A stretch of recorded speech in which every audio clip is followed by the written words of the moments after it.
Nous allons traiter aujourd'hui de la Seconde Guerre mondiale et de l'Afrique, et plus précisément de l'après-guerre, c'est-à-dire des années 45 aux indépendances, c'est-à-dire à la fin des années 50, avec toujours cette réflexion sur les occasions ratées de la décolonisation. Cette période est particulièrement étudiée depuis un certain temps, dans la mesure où deux lectures se complètent ou s'opposent. D'une part, celle de la transition apaisée réussie, c'est-à-dire d'une décolonisation qui se serait réalisée sans trop de difficultés, ou alors d'une décolonisation beaucoup plus conflictuelle, avec parfois même des guerres occultées.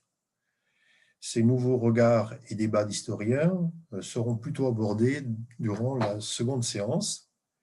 Cette fois-ci, nous nous arrêterons sur les événements, comme toujours, à partir d'images représentatives.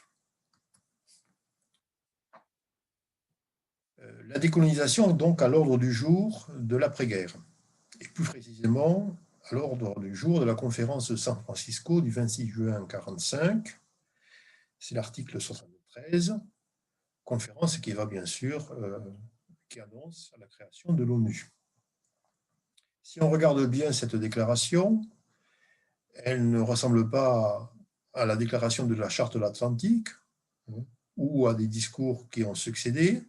On est beaucoup plus dans ce qu'on peut appeler un plan de route diplomatique, c'est-à-dire que l'ONU demande aux puissances métropolitaines coloniales d'amorcer une décolonisation et de préparer les populations, les États, à l'échéance qui n'est jamais fixée d'une indépendance politique. Il y a derrière ce plan de route diplomatique une conception, une thèse, c'est que les populations africaines ne sont pas prêtes à la décolonisation. C'est l'incapacité des autochtones. Le terme autochtone apparaît donc régulièrement à partir de cette période. Mais il y a aussi des calculs qui sont beaucoup plus géopolitiques. On est au début de la guerre froide.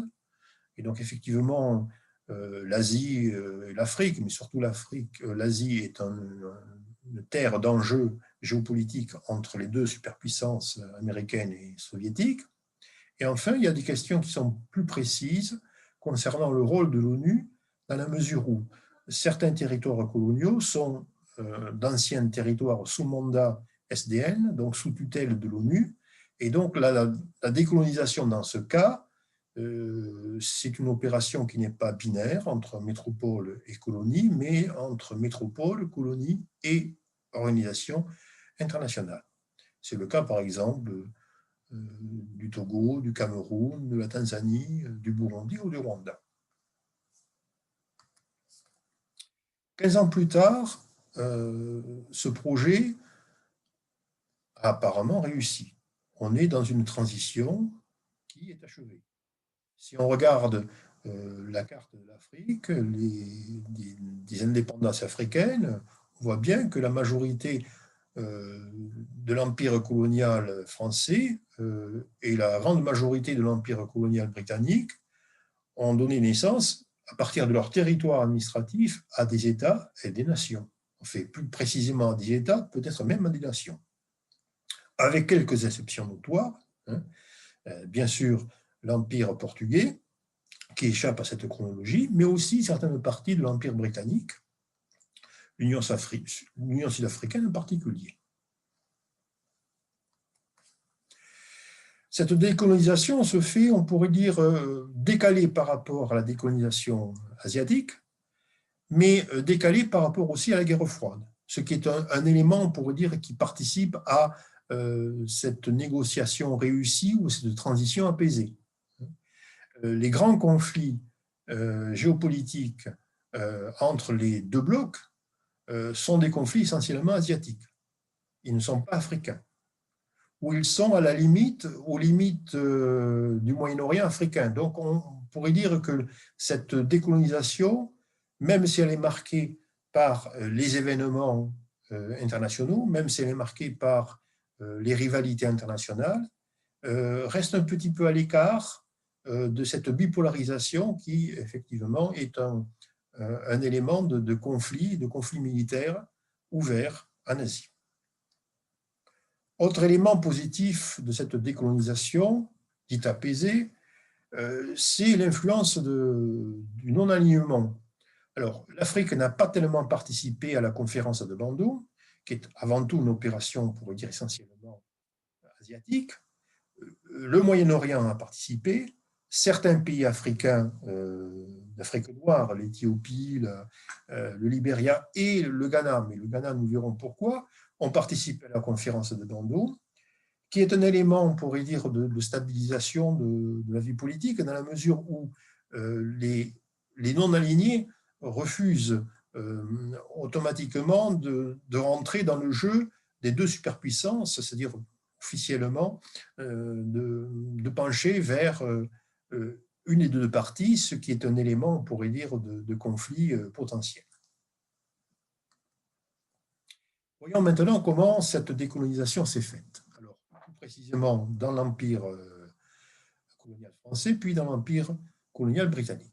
Dans l'Empire colonial français, on est dans une décolonisation qui prend une tournure institutionnelle très cadrée, avec un scénario, avec des agendas qui sont bien définis en fonction des territoires. C'est donc la création de l'Union française. On est là au lendemain de la guerre et la nécessité de modifier la nature même des colonies, donc l'Union française, avec, on distingue dans l'Union française des territoires d'outre-mer qui sont en réalité les anciennes colonies, que vous avez donc en bleu, des territoires associés, qui sont en réalité les anciens territoires sous tutelle de la SDN puis de l'ONU, le Cameroun, le Togo, puis des États associés, la Tunisie et le Maroc, et enfin des départements d'outre-mer, l'Algérie, mais également la Réunion et les Antilles. Cette Union française, du moins à ses débuts, voulait mettre en pratique les résolutions de la Seconde Guerre mondiale, c'est-à-dire des grandes réformes structurelles. Donc, c'est la fin de l'indigénat, c'est la fin des travaux forcés, mais de façon graduelle, le projet de l'Union française va petit à petit dépérir. L'Union française sera en réalité une assemblée consultative qui n'aura pas de véritable pouvoir législatif.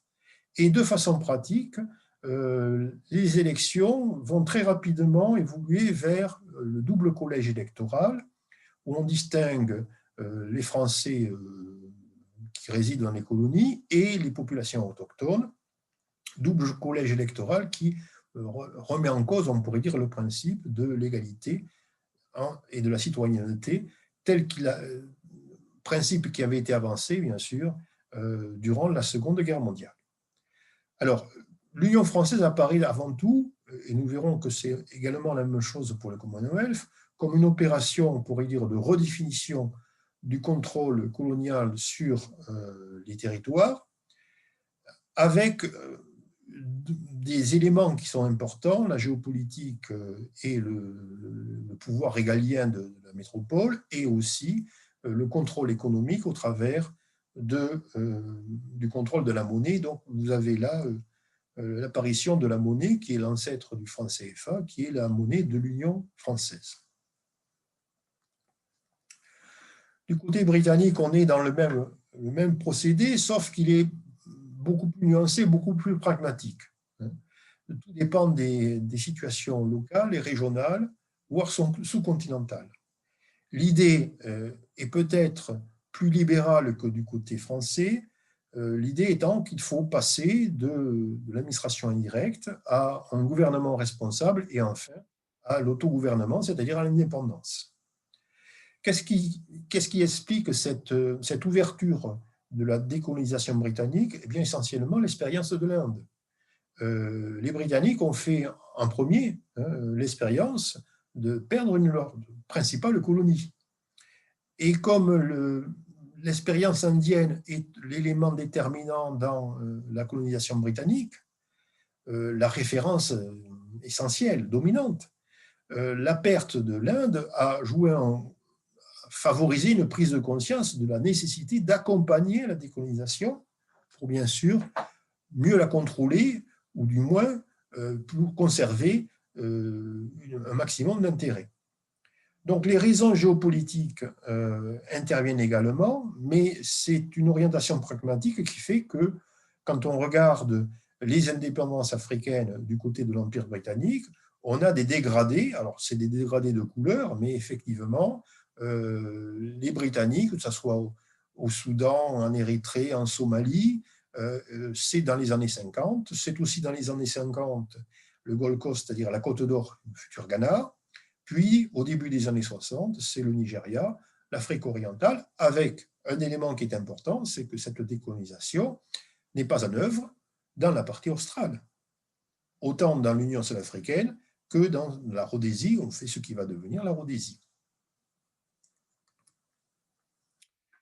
Voyons plus précisément comment ça se passe à l'échelle des territoires. À l'échelle des territoires, on est dans une négociation ou des rapports de force qui évoluent de pays en pays. Par exemple, dans le cas de la Côte d'Or, le Gold Coast, qui va devenir le Ghana, on est dans une évolution qui est très accélérée et qui est soutenue ou disons encadrée par le pouvoir colonial à partir d'un rapport de force qui est bien sûr favorable aux partis africains et plus précisément au parti de Nkrumah qui, à la suite de grèves générales, de boycotts, impose à la puissance coloniale un agenda électoral qui se déroule normalement et qui aboutit à l'indépendance du pays en 1956. Donc là, on est dans le scénario, on pourrait dire, le plus espéré, c'est-à-dire une transition apaisée, selon des voies qui sont électorales et démocratiques, avec à terme une négociation qui aboutit à l'indépendance, mais dans le cadre du Commonwealth, c'est-à-dire avec un partenariat britannique. Ce modèle semble réussir dans d'autres pays. Alors, c'est le cas en Afrique de l'Est. En Afrique de l'Est, vous avez deux pays qui ont suivi une décolonisation différente. Alors, on parle de décolonisation ciselée, puisqu'on est dans des situations originales à chaque fois, mais qui sont assez significatives du pragmatisme britannique dans la décolonisation. Alors, premier cas, l'Ouganda. L'Ouganda, on est dans un scénario qui est tout simplement le scénario de la transition entre une administration indirecte se basant sur des royautés et une monarchie constitutionnelle indépendante. Et l'illustration, pour dire là, de cette réussite, mais qui sera une réussite à très court terme, l'illustration de cette réussite, c'est Mutesa II, qui est le roi du Bouganda. Le Bouganda est un des royaumes de l'Ouganda, mais le principal, et qui va devenir le président de l'Ouganda. Mutesa, qui est en réalité un Africain quasiment blanchi, puisqu'il représente dans son maintien militaire toutes les valeurs ou toutes les références à la culture britannique de la haute société.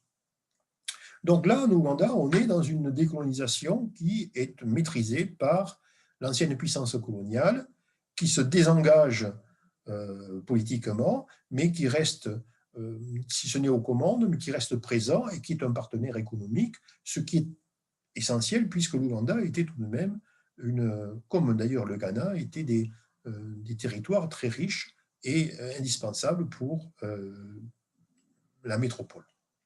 Deuxième cas, alors assez intéressant et assez atypique, le cas du Tanganyika, qui va devenir la Tanzanie quand il y aura la réunion avec Zanzibar.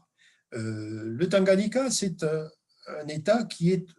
La décolonisation au Tanganyika est une décolonisation négociée entre les Britanniques, les partis africains et l'ONU.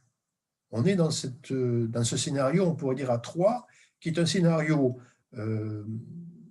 particulièrement libéral, puisque l'ONU contrôle tout le processus de décolonisation, mais qui est aussi un scénario qui peut devenir conflictuel. Ce n'est pas le cas dans le cas de la Tanzanie, où on voit apparaître deux leaders au sein du même parti, d'un parti qui est majoritaire, lors d'élections qui sont des élections tout à fait respectables. Et ces deux leaders sont les deux représentants, on pourrait dire, du pays. Vous avez d'une part Nyerere, qui va devenir le futur président de la Tanzanie, qui est un catholique de l'intérieur. Et vous avez ensuite Bibi Tini Mohamed, qui est la femme porte-parole de la côte et de la population musulmane. Et la mobilisation, les campagnes électorales, la décolonisation vont se réaliser en Tanzanie autour de ces deux symboles effectivement, là, particulièrement apaisé et particulièrement souriant, d'une décolonisation réussie. Mais ce n'est pas le cas partout. Prenons le cas du Kenya. Alors, le Kenya, c'est un scénario différent dans la mesure où les Anglais, qui ont perdu l'Inde, qui ont perdu Aden, qui ont perdu le canal de Suez, ont le souci de s'assurer une base stratégique dans l'océan Indien. Or, cette base stratégique dans l'océan Indien, c'est le Kenya.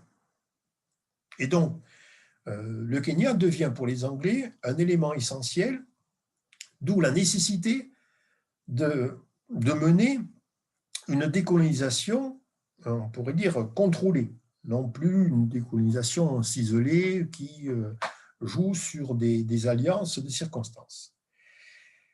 Pour mener à bien cette décolonisation contrôlée, les Anglais mènent une politique assez cohérente d'affirmation des élites, de construction, d'éducation des élites. Donc vous avez une photo en bas qui représente une classe, une promotion de Kenyans dans les années 50, qui sont formés dans des high schools, qui sont formés dans des collèges qui sont très réputés, qui le sont toujours d'ailleurs à l'heure actuelle, et qui vont former les élites de l'indépendance à partir des années 47-48 et d'une façon assez conséquente.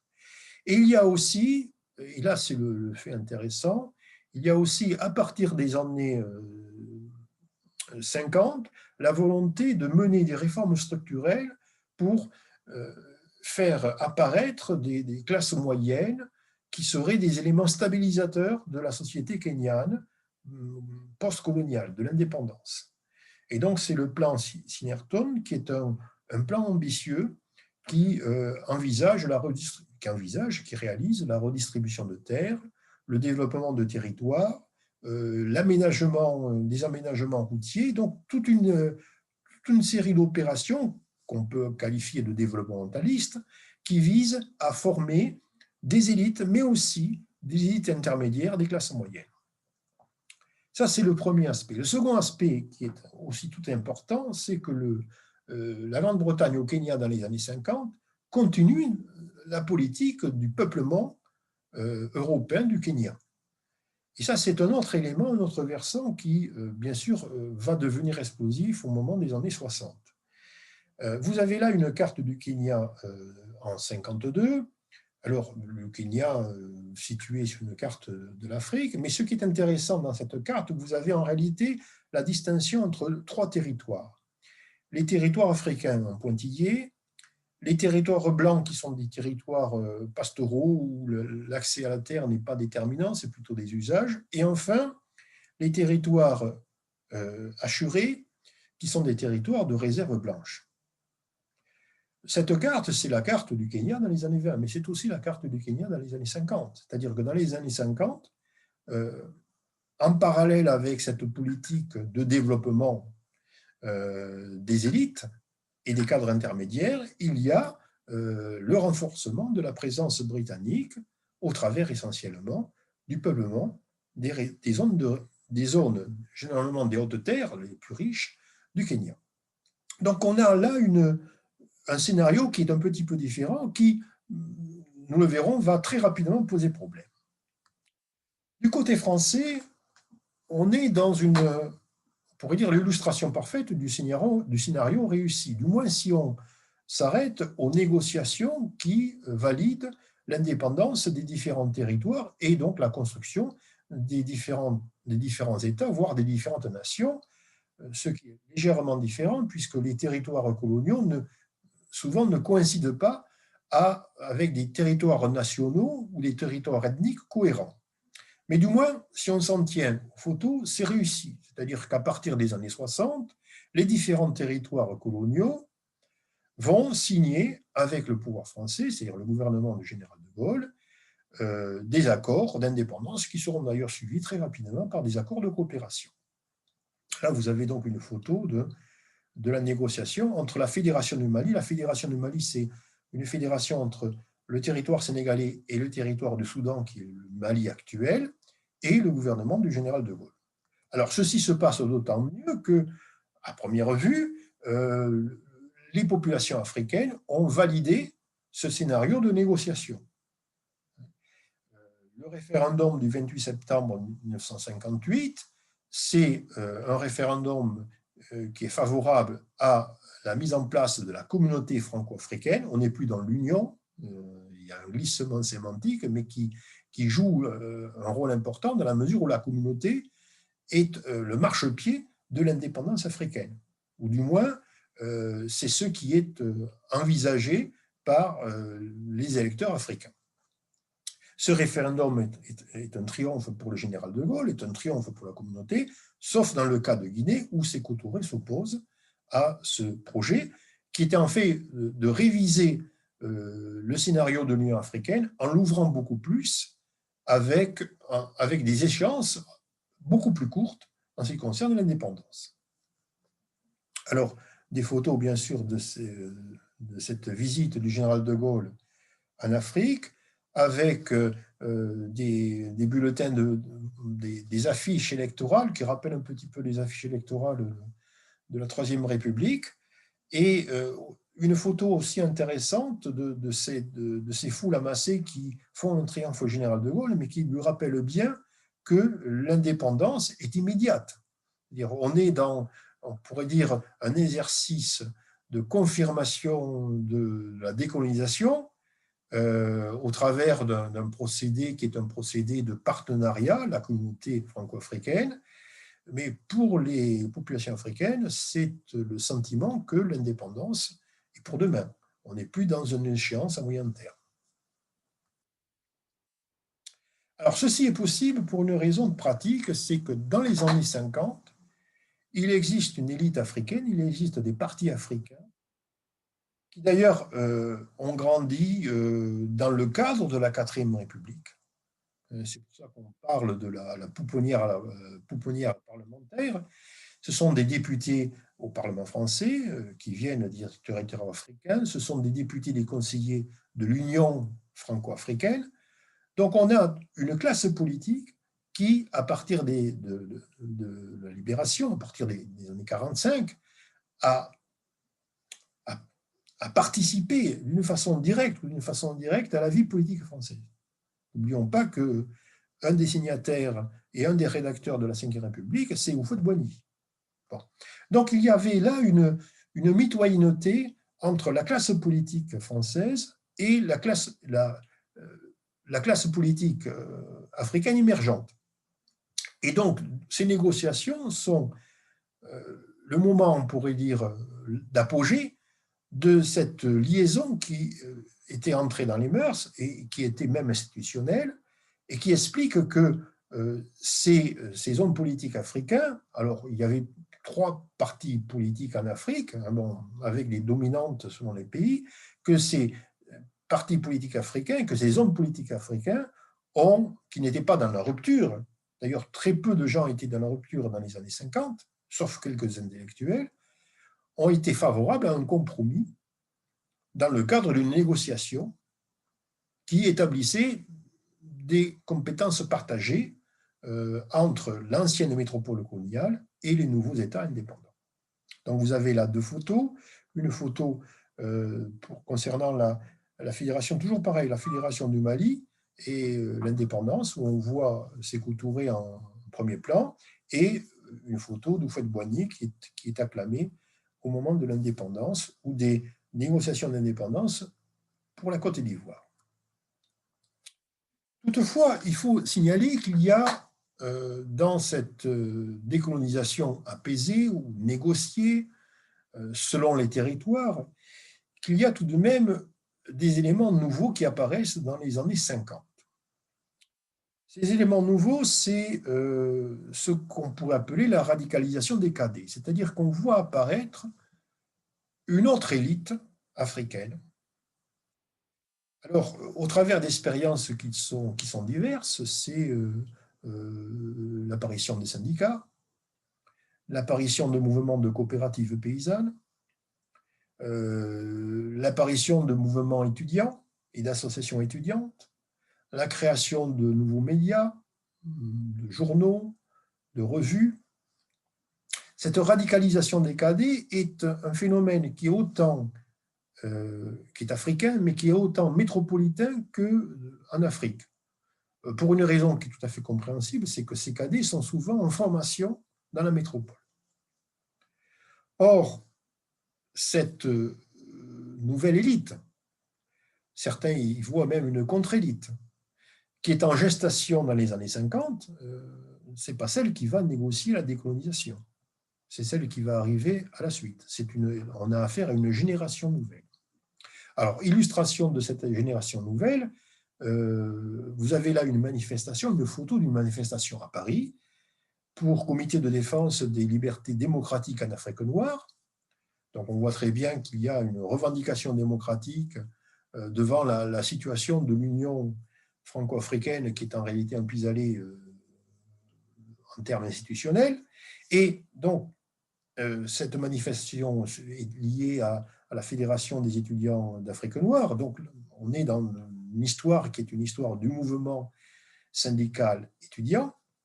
Ce qui est intéressant dans ce cas, c'est que dans cette manifestation, on pourrait dire, est précédée ou est guidée par un des représentants de ce mouvement syndical, qui est Cheikh Anta Diop, qui va devenir le grand historien de l'Afrique de l'Ouest, ou de l'Afrique noire tout court, et qui n'était qu'un étudiant en formation en France. Donc on a là un élément qui apparaît d'une façon très secondaire au départ, mais qui petit à petit va prendre de l'importance dans la mesure où cette contre-élite, ces cadets, sont beaucoup plus ouverts que les représentants des partis africains. Ils sont ouverts aux idées peut-être plus de gauche, plus socialistes, mais ils sont ouverts aux autres expériences, que ces expériences viennent des États-Unis, que ces expériences viennent de Chine, d'Asie ou du RSS. C'est un élément qui, dans les années 50, reste secondaire, mais qui va peser bien sûr dans les années 60. Autre phénomène important, et là peut-être décisif concernant cette transition négociée, c'est le rôle de l'Église. Dans les années 50, les églises chrétiennes, et principalement l'Église catholique, et elle est particulièrement présente dans l'Afrique centrale et l'Afrique de l'Est, ont un regard différent sur la période coloniale et la nécessité de la décolonisation et de l'indépendance. Il y a un renversement, on pourrait dire, d'analyse. Alors, comme toujours, qui est précédé par une encyclique, et donc par des lettres pontificales qui donnent l'orientation, mais qui est aussi précédé par un renversement idéologique au travers d'écrits de penseurs qui dévoilent une pensée assez originale. Et plus précisément, là, je m'arrêterai sur le livre de Placide Tempels, qui est un frère flamand, et qui écrit en 1945, ou qui édite en 1945, un ouvrage sur la philosophie bantoue, qui est un ouvrage d'ethnophilosophie, qui, dans un premier temps, n'apparaît pas tellement important, mais qui va être repris et qui va être largement diffusé, et l'Église a cette capacité de diffusion au travers de ses bibliothèques, séminaires, imprimeries, journaux. Donc, l'Église catholique est un pouvoir qui est tout aussi important que, économiquement parlant, que le pouvoir colonial. Et cette philosophie bantoue de Campbell va être un succès parce qu'elle développe une idée qui permet, on pourrait dire, de libérer les Africains d'une certaine pesanteur. Ce que dit Campbell, c'est que, bon, effectivement, l'indépendance, la négociation est à l'ordre du jour, mais que pour aborder ce défi, les Africains ont le ressort de leur culture. Et donc, en réalité, qu'il s'agit à la fois de moderniser, et donc d'emprunter, démocratique, emprunt démocratique, emprunt libéral, mais aussi de faire racine avec les cultures africaines, et plus précisément la culture bantoue, puisque c'est l'illustration, le thème qu'il étudie. Or, ceci est un élément important, puisque ça libère les Africains de cette pesanteur ou de cette croyance qu'ils avaient eux-mêmes intériorisée, c'était qu'ils n'étaient pas capables, effectivement, d'amorcer ce défi de l'indépendance. Ils peuvent le faire en s'appuyant sur les ressources intellectuelles et idéologiques que la colonisation leur a apportées, la démocratie, les droits de l'homme, les libertés, mais ils peuvent le faire aussi en fonction des ressources culturelles que chaque société ou chaque ensemble culturel possède. Et ça, c'est un élément qui va jouer un rôle important, puisque ça permet à l'Église de prendre parti, mais d'une façon assez souple, de prendre parti dans le débat sur la décolonisation. Et elle le fait dans un contexte qui est un contexte où son pouvoir devient de plus en plus important, puisque l'évangélisation a atteint un point maximal dans les années 50, et surtout, elle le fait au travers d'un clergé qui est de plus en plus africain. Donc vous avez là une photo prise au Rwanda d'une évêché avec des séminaristes africains. Donc on voit très bien cette montée en puissance du clergé africain. Alors ça reste sous la bannière du royaume belge et sous la bannière du Vatican, mais c'est un fait marquant qui explique que cette décolonisation va s'accélérer en fonction des changements de la modernisation, mais aussi des changements culturels liés à la diffusion des idées nouvelles et liés aussi à une prise en considération de revendications culturelles. Autre élément qui explique cette décolonisation, le fait que les sociétés africaines dans les années 45-60 ont connu de grands changements socioculturels sous l'effet des politiques structurelles développementalistes qui sont à l'ordre du jour des différentes puissances coloniales. Alors, autant les Français, les Anglais, les Belges sont, à partir des années 50, dans une logique qui est une logique développementaliste, construisant des routes, multipliant des chantiers scolaires, mettant en place, on pourrait dire, les cadres d'une organisation administrative indépendante, même si tout ceci reste contrôlé par la puissance coloniale. Alors ceci, bien sûr, a un effet, alors qui n'est pas un effet direct immédiat, mais qui est un élément porteur à la mobilisation politique au travers essentiellement de l'écrit, au travers de l'école. Et on peut mesurer ces changements si on prend les taux nets de scolarisation par région, qui sont le pourcentage des différentes générations, de scolarisation des différentes générations. Alors, c'est scolarisation primaire, mais généralement, quand on a une idée du niveau de scolarisation primaire, on a aussi une idée des autres échelles de scolarisation. Et on voit bien qu'entre 1940 et 1960, l'Afrique, qui était à la traîne, on pourrait dire, avait des taux de scolarisation qui voisinaient les 10%, ou qui étaient inférieurs à 10%, atteignent les niveaux de 40%.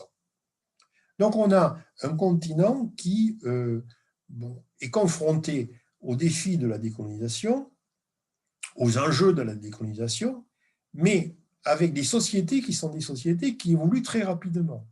C'est-à-dire où apparaissent des élites, où apparaissent même des contre-élites, et où apparaît, et ça c'est un élément important, des capacités de de débat politique, de mobilisation politique au travers de l'écrit, de la presse, aussi de la radio. Donc tout ceci milite pour une décolonisation apaisée.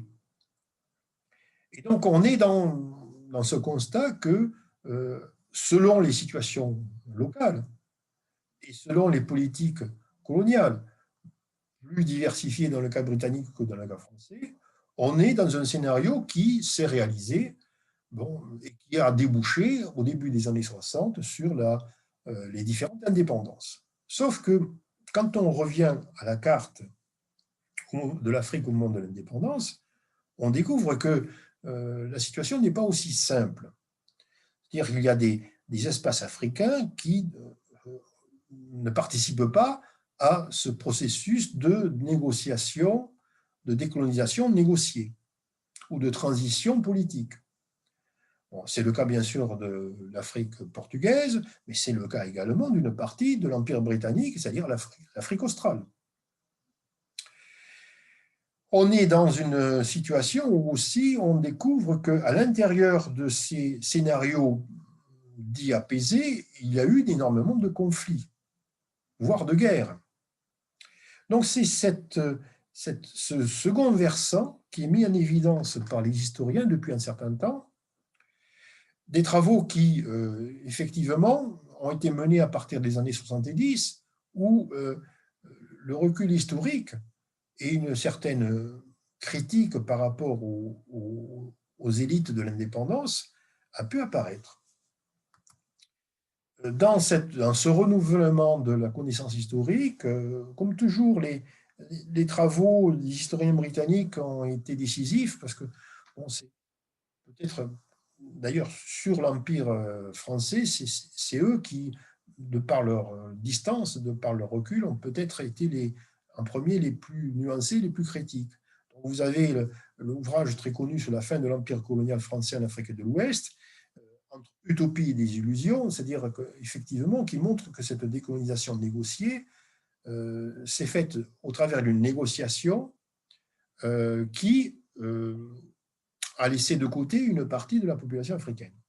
Et bien plus, à partir des années 70-80, on voit se multiplier des travaux qui montrent un versant militaire de la décolonisation que l'on avait au nom de la transition réussie, au nom de la négociation réussie, qu'on l'avait oublié.